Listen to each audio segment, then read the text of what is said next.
আচ্ছা, তো দেখো একটা কথা এখানে আমি লিখেছি, how to fix your hand writing. ঠিক আছে, নাও ব্যাপার হচ্ছে গিয়ে যে এইটা, এই হেডিংটা না দিয়ে আমি এরকমও লিখতে পারতাম যে how to make your hand writing better, তাই না বল?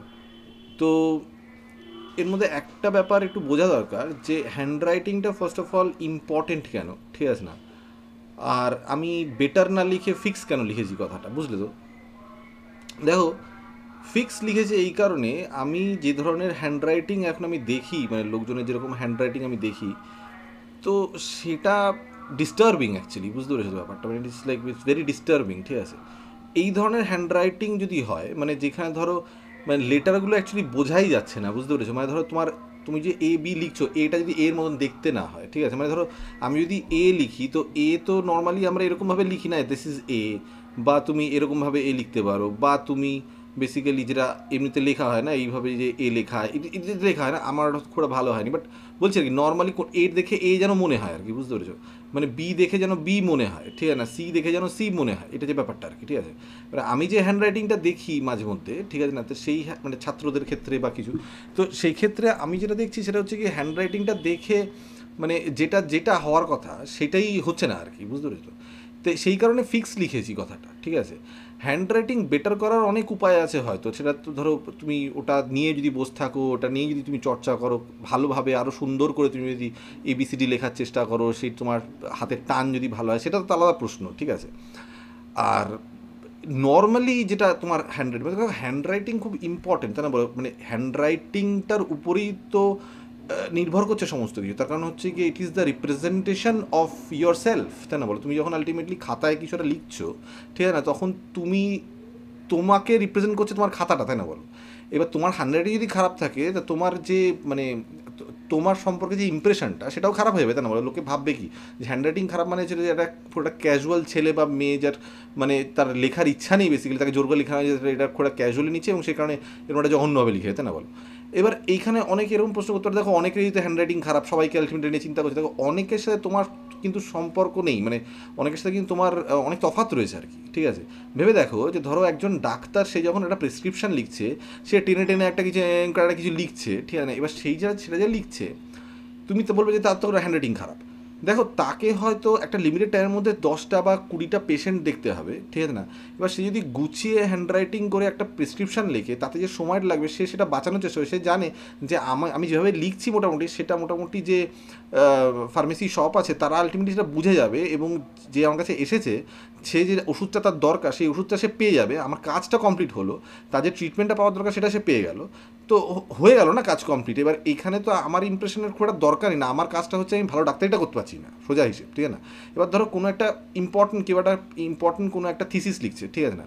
এবার তার মাথায় কিছু একটা পার্টিকুলার লজিক হঠাৎ করে এসেছে, এবার একটা কনসেপ্ট এসেছে, সেটা দিয়ে সেটা লজিক্যালি সে সেটাকে লিখতে চাইছে, এবং সেই লজিকটা হয়তো ভুলেও সে দিতে পারে না, সে যদি সেটা সময়ের মধ্যে না লিখতে পারে, আজকে এসেছে আজকে যদি না লেখে, এবার তাদের কালকে হয়তো সেটা ভুলে গেল, তাই না বলো? তো ভুলে গেলে থিসিসে লেখা হবে না, তাই না বলো? তো সেই কারণে তুই লিমিটেড টাইমের মধ্যে তাড়াতাড়ি করে ওই লজিকটাও একটা ভাবে ও ফর্ম করার চেষ্টা করে, সেই সময় হ্যান্ড রাইটিং খারাপ হয়ে যেতে পারে। ও জানে আমি এটা লিখে ফেলতে পারি, পরবর্তীকালে সেটাকে আমি টাইপ করে দেবো, তাই না বলো? কোনো অসুবিধা নেই, এটা একটা ব্যাপার। কিন্তু তোমাদের মতন যারা, মানে যারা ছাত্র, তাদের ক্ষেত্রে তো ওই খাতাটাই সব, ঠিক আছে না? এবার খাতাটার উপরে তোমার ইমপ্রেশন ডিপেন্ড করছে, তাই না বলো? তো এইখানে বেসিক, মানে আমি বলতে চাইছি না মানে তোমার মুক্তোর মতন হাতের লেখা হতে হবে, বা তোমাকে দেখে আলটিমেটলি, মানে তোমার হাতের লেখা দেখে অনেক লোকজন আর কি, মানে মানে বাপরে বাপ কি ভালো হ্যান ত্যান, মানে সবাই আলটিমেটলি প্রচণ্ড ইমপ্রেসড হয়ে গেল হাতের লেখার জন্যই আর কি, তোমাকে আর কি 10 নাম্বার এক্সট্রা দেওয়া হলো, সেরকম নয়, মানে আমি সেটা বলছি না। বাট নর্মালি বেসিক যে হাতের লেখাটা হওয়া উচিত, সেটার জন্য দেখো খুব সিম্পল জিনিস, আমি কতগুলো ট্রিক বলি, ঠিক আছে না? সেটা হচ্ছে গিয়ে, এবার দেখো এটা নিয়ে তর্ক করার মানে হয় না আর কি, বেসিক ট্রিক, ঠিক আছে না? বাকিগুলো তোমরা আস্তে আস্তে চর্চা করতে পারবে।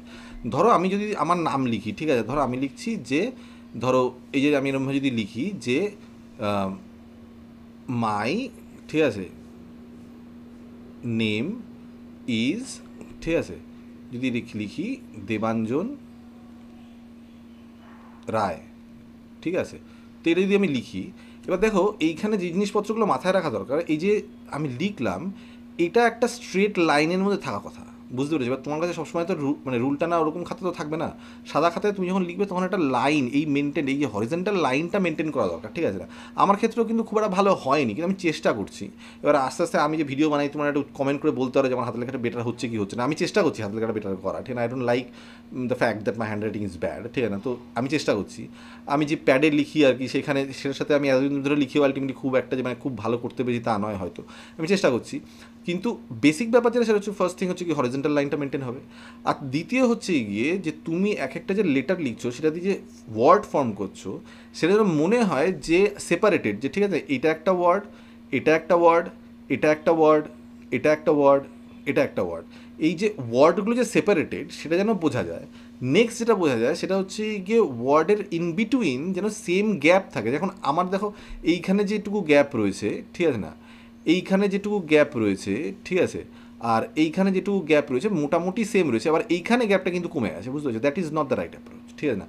তো অ্যাটলিস্ট গ্যাপটা যেন সেম থাকে, ঠিক আছে না? নেক্সট হচ্ছে গিয়ে তোমার যে লেটারগুলো আছে যেটা তুমি ছোটো হাতের লেখা লিখছো সেই ছোটো হাতের লেখাগুলোর সাইজ যেন সেম হয়, বুঝতে পেরেছো?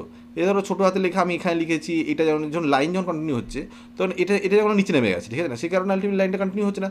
আমি যদি এই লাইনটাকে যদি আমি কন্টিনিউ টানি তাহলে টেকনিক্যালি মনে হচ্ছে না এটা একটু নিচে নেমে গেছে বা এটা একটু এসটা একটু নিচে নেমে গেছে।